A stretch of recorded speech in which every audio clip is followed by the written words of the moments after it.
प्रेमामध्ये आपला जेव्हा पराभव होतो ना, तेव्हा आपल्याला जवळचा मित्र सहज बोलून जातो, गॉड्स प्लॅन.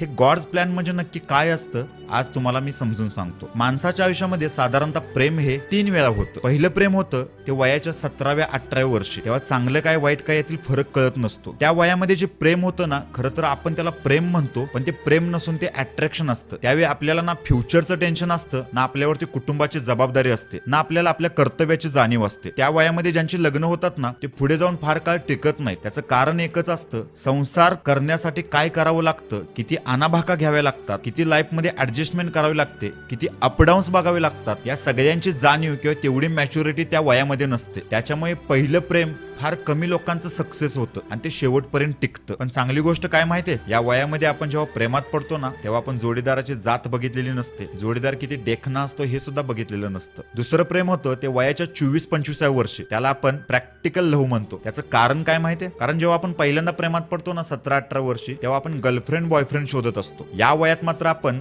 आयुष्याचा जोडीदार बघितलेला असतो, आपण नवरा बायको शोधत असतो. आणि प्रेम प्रॅक्टिकल का असतं, कारण आपण समोरच्या जोडीदाराची जात बघितलेली असते, त्याचं रूप बघितलेलं असतं, त्याचं कर्तृत्व बघितलेलं असतं आणि आपण त्या वयामध्ये मॅच्युरिटीने परिपूर्ण झालेलं असतो. आपल्याला चांगलं काय वाईट काय यातील फरक कळत असतो. या रिलेशनशिप मध्ये काय होतं माहितीये, 2-3 वर्ष रिलेशनशिप मध्ये राहिल्यानंतर जेव्हा लग्नाची वेळ येते ना, तेव्हा दोघांपैकी एक जण प्रॅक्टिकल वागतो आणि आपल्या फॅमिलीला प्रायोरिटी देतो. आणि माझी फॅमिली ऐकत नाहीये, माझे वडील ऐकत नाहीत असं काहीतरी कारण सांगून जोडीदाराला वाऱ्यावरती सोडून कुटुंबाने निवडलेल्या जोडीदारासोबत संसार थाटतो. पण या सगळ्यांमध्ये सगळ्यात जास्त नुकसान कोणाचं होत असेल तर ज्या व्यक्तीला आपण एकट्याला सोडून जातो ना, त्या व्यक्तीचं. कारण त्या व्यक्तीने ना त्या जोडीदाराला घेऊन अनेक स्वप्ने बघितलेले असतात, अनेक स्वप्ने रंगवलेली असतात. तो डिप्रेशन मध्ये जातो, तो त्रास करून घेतो, तो आयुष्याचं नुकसान करून घेतो, पण नंतर तो जागा होतो. कारण त्याला जागा होणं गरजेचंच असतं, कारण संपूर्ण कुटुंबाची जबाबदारी त्याच्यावरती असते. मग तो खुणगाट बांधतो मनाशी की आयुष्यात आता कुणावरती प्रेमच नाही करायचं, आयुष्यात लग्नच कुणाबरोबर करायचं नाही. पण मी जसं सांगितलं ना,